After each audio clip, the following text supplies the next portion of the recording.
नमस्कार, बीकॉम तृतीय वर्ष के विद्यार्थियों का स्वागत है। आज हम पिछले लेक्चर में हमने पढ़ा था न्यू इशू मार्केट का इंट्रोडक्शन, इसके इंटरमीडिएटरी कौन है, फंक्शन क्या है, वगैरह वगैरह। अब हम पढ़ेंगे overview of the IPO process. तो आईपीओ के बारे में, यानी जो न्यू इशू मार्केट था उसका न्यू इशू मार्केट कैसे फंक्शन करता है, उसे क्या बेनिफिट्स हैं, क्या डिसएडवांटेज है, कौन इंटरमीडिएटरी, ये पढ़ा। अब हम एक पूरे आईपीओ का प्रोसेस समझेंगे, क्योंकि आईपीओ इसका न्यू इशू मार्केट का ही हिस्सा है। इसमें आप देखेंगे this guide will break down the step involve in the process which can take anywhere from the 6 months to over a period of a year to complete. Below are the step a company must undertake to go public via an IPO process. सबसे पहले select a bank, due diligence and filing, pricing, stabilization and transition. Select an investment bank. The first step in the IPO process is for issuing company to choose an investment bank to advise the company on its IPO and to provide underwriting services. Investment bank is selecting according to the following criteria: reputation, quality of research, industry expertise and distributions. यानी सबसे पहला काम क्या है, आपको एक ऐसा investment bank select करना है जो आपके आईपीओ के प्रोसेस से रिगार्डिंग आपको सलाह दे सके, आपको और दूसरी टेक्निकल एक्सपर्टीज दे सके, आपके लिए आईपीओ लॉन्च कर सके। तो सबसे पहला काम, पहला स्टेप क्या है, सेलेक्ट एन इन्वेस्टमेंट बैंक। दूसरा है due diligence and regulatory filing. अब जब आपने एक इन्वेस्टमेंट बैंक फाइनल कर लिया, तो अब आपको जो सरकार के साथ में जो डीलिंग्स है, परमिशन लेने की, कागजी कार्रवाई की, वो करनी है। जैसे under writing is a process through which an investment bank act as a broker between issuing company and the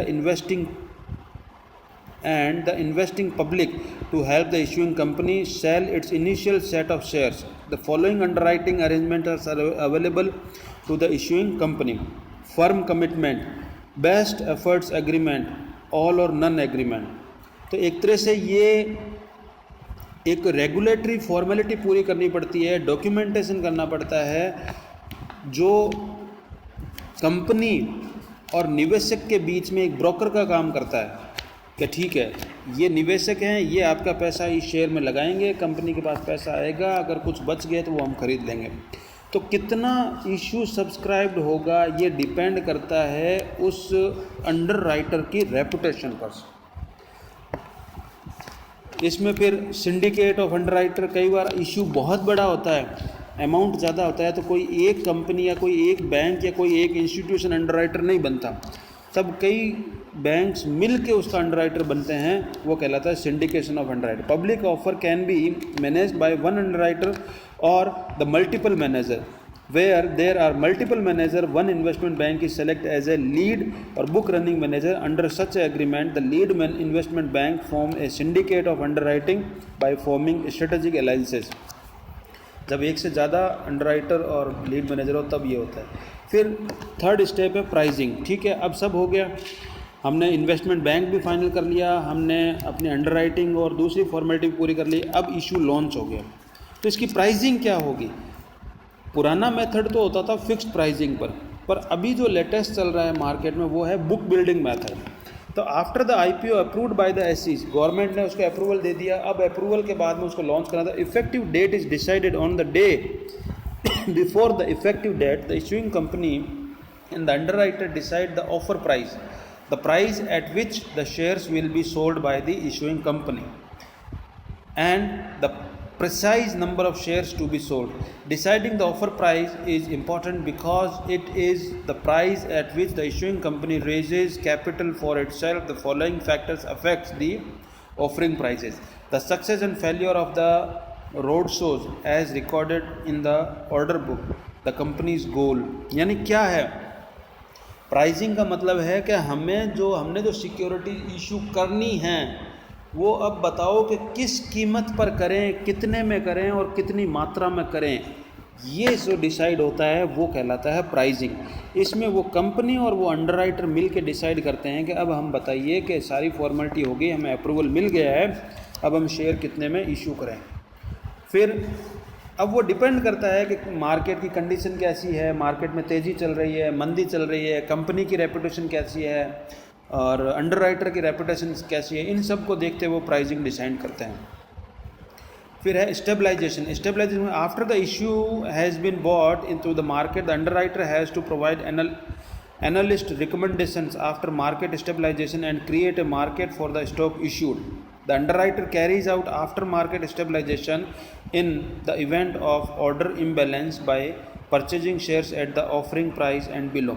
Stabilization activity can only be carried out for the short period of time. However, during this period of time, the underwriter has the freedom to trade and influence the price of issue as prohibition against price manipulation are suspended. तो क्या है issue has been bot, मतलब issue launch हो गया, लोगों ने सारे shares खरीद लिए, उसके बाद की जो एक्टिविटी थी वो कहलाती है स्टेबलाइजेशन, यानी after market stabilization and create a market for the stock issued. अब आपको इस जो इशू आपने निकाला है, जो शेयर्स आपने इशू किए हैं, उसके लिए आपको मार्केट क्रिएट करना है, ताकि और जो ख़रीद फरोख्त होनी है या जो लोग हाथों हाथ बेचना या ख़रीदना चाहते हैं उनके लिए मार्केट क्रिएट करना होता है। Transition to the market competition, the final stage of IPO process, the transition to the market competition start 25 days after the initial public offer.